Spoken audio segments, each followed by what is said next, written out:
Hello and welcome to this video. During this video, we're going to complete sections 6 and 7 of the partner application.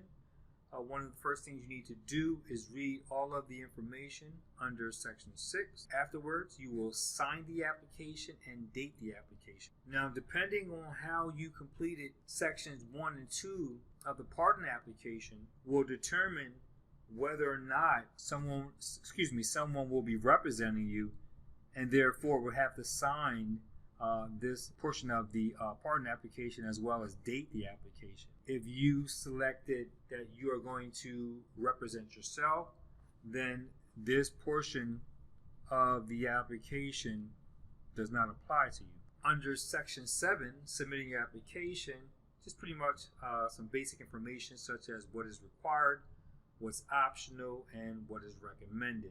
Once you are ready to submit your partner application, make sure you visit the How to Complete Section 6 and 7 of the PA Clemency Partner Application. Within the post, I give explicit directions on how to arrange your partner application. And finally, once you're ready to submit your partner application to the PA Board of Pardons Office, make sure you use either FedEx or UPS to send your partner application to the board. Completed applications can be mailed to the Pennsylvania Board of Pardons, 333 Market Street, 15th floor, Harrisburg, PA 17126. So as I wrap up this video, please make sure you take your time completing the partner application and also make sure you subscribe.